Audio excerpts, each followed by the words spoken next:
Sup flappers, welcome back to another video. So today we're going to talk about a little bit of a taboo subject. Some people may consider it taboo, some people may not, some people may consider this old.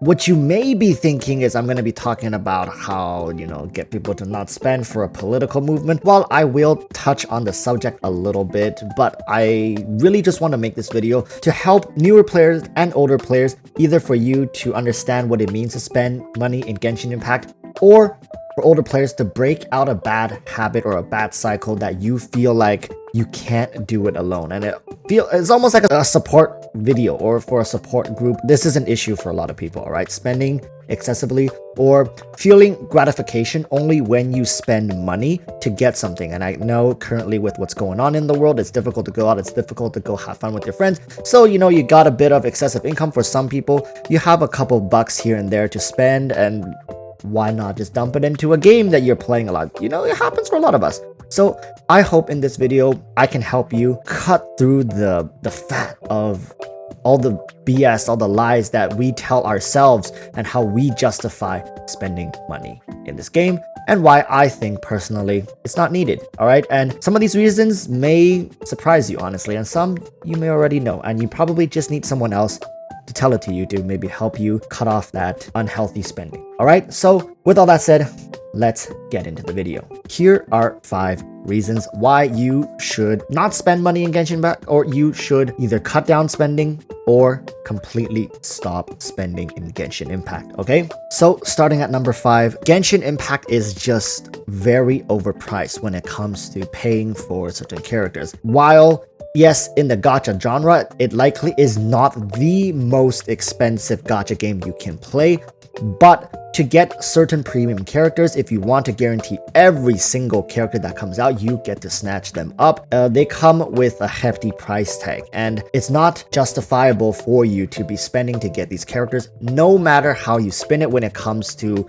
price per character value, or price per weapon in some cases, right? If people are really min-maxing for certain characters, it's overpriced. And whether it's good or bad, this game is not PvP based. There's actually no PvP elements, so there is not that competition to even justify spending this kind of money. You're really spending it for self-gratification, right? You spend it on these amazing characters. Some people like Eula, some people love her so much they spend 1,000, 1,500, 2,000, 2,500, whatever they want to secure her, all her constellations. And if you don't know what constellations are, they're just extra copies of her to unlock further utility for the character. It's insanely expensive, and I would say throwing just a random number, 99% of the player base cannot afford to do that. And at worst case scenario, if you are to spend for a character, you're looking at somewhere north of $200 to guarantee, closer to 300, I believe, US dollars to guarantee a specific character. Now, if you just put that into perspective,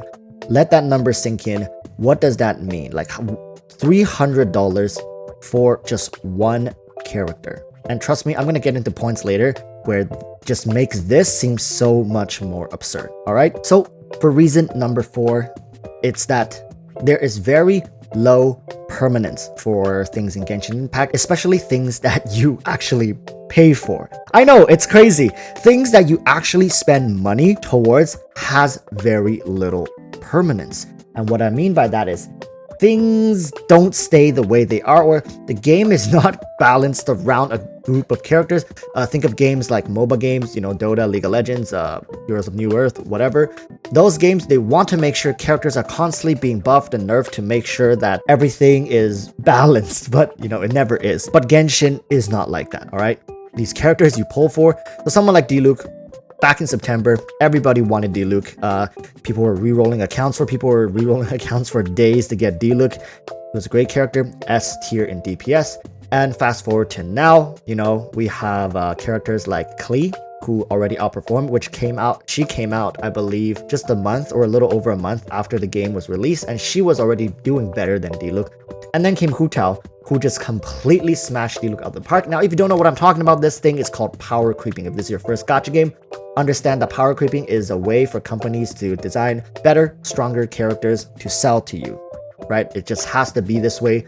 And gacha games is one of the prime examples. This is one of their main business models, to actually sell you new characters. And the good thing about this is that Genshin Impact doesn't actually need you to get these new powerful characters. It's not like there's PvP, it's not like there's arenas. So actually, this is a good thing. But you need to understand that whatever you are paying top dollars for today, likely in a month, 2 months, will be power creeped by something else. So if your goal is to have the, the biggest, the baddest character that does the most damage, that is most meta, Genshin is not the game for you. Let me tell you, endgame in Genshin is meta. You are only concerned with meta when it comes to endgame, which is currently only in one place of this game, and that's called the Spiral Abyss.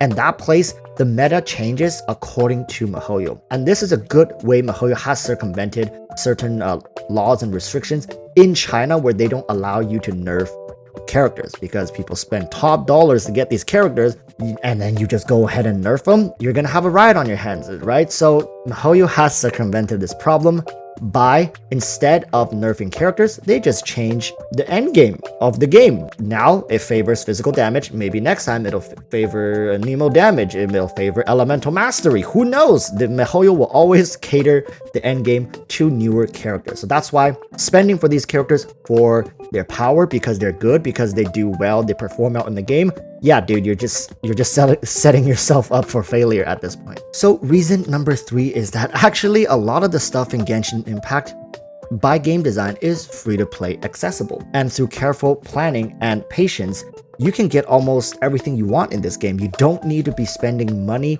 to secure certain characters. Now, of course, miHoYo doesn't like that, right? We talked about the good of Genshin. Now we talk about a little bit about the dark. miHoYo really doesn't like it when players know what's coming up next.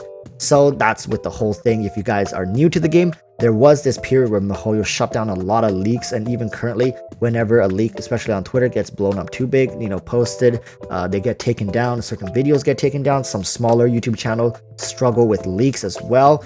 miHoYo doesn't like it. So, but it really, really helps out the free-to-play players, and this is the whole conflict back and forth, right? With enough information, I don't encourage it here on my channel because I'm affiliated with miHoYo, but you can get this information.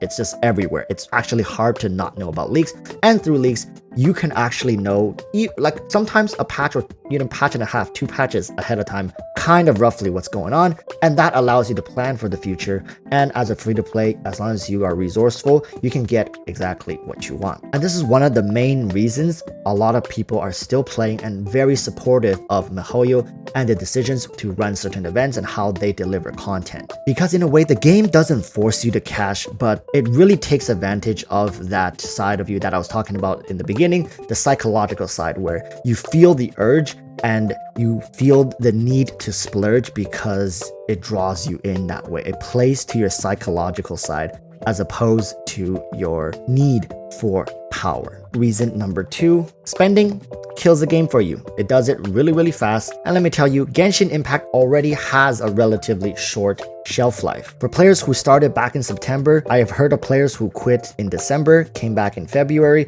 I've heard players quit in February, came back in March. The game is not complete yet. It's not a complete game. It's a mobile game that's ported onto PC and console. They're in constant development. Don't speed up the process of the game to kill it for yourself, all right? Don't do this to yourself. There's no competition. Nobody's racing against nobody else. There's not even a single bit of competitive ladder or even comparison whatsoever. There's no reason to rush anything, and spending money in this game actually only hasten things up. Yeah, you want to play the game, you want more game time, and of course miHoYo locked that behind resin, so you pay for resin, then you end up speeding up the game time. But let me tell you, trust me, you'd rather take this slow than kill the game for yourself. And for people who are at a point where they're at endgame and you don't know what to do with the game, first and foremost, cut off all spending. Cut off everything. Stop spending. And let me tell you, the urge, the need to play the game starts to come back. You will always be pulled in by the characters. You'll always get pulled in by the new zones, exploration, and then the reason to justify spending may resurface. Because right now you are just spending, so you stock up on these premium currencies. And let me tell you, one of these days you're gonna quit and you're gonna have thousands of premium currency just sitting there, and you're gonna be like, damn, that's like, I could have had a great meal with that, or I could have bought a new phone with that for some people. ultimately, the game is slowly grinding you out already. Don't help it achieve that faster. Now, finally, to our number one reason why you shouldn't be spending in Genshin Impact is, you know, quote unquote, the political aspect of it is that you feed into this monetization aspect. Now, if you're new to the whole gacha genre, you can likely look down in the comment section. You'll see some people talking about this, being like, yo, Walrus, you don't know what you're talking about. This kind of monetization is very, very common in mobile games. It's very normal, and actually that's exactly the type of comment I'm looking for. I know a lot of different content creators that's talked about this, is that it's not healthy, it's not okay, it's very predatory, and people who are under the age of 18 who don't have the ability to spend this kind of money, they fall victim. You have no idea how many DMs I get of people asking just for $1, just for $5, and I can see the frustration, I can feel the frustration. In fact, I was in that position myself several years ago when I had no money but was desperately wanting to get a new shiny gadget in a game, or just needing $3 to get a monthly pack to save up, right? It's not healthy, and let me tell you, these companies knows exactly what they're doing, and of course they're doing this fully knowing to take advantage of people with weak mentalities. So here's me telling you, if you really believe in this kind of stuff, you believe in this cause, take a stance, right? If you can play this game without spending money, there's many benefits like I have listed right now, and of course there are negatives that you should avoid by not spending money on the game. But then again, I hope this message gets to the people that it needs to, and I think I've rambled on long enough. Thank you all for watching, and stay tuned for tomorrow's video. Until then, stay safe and peace.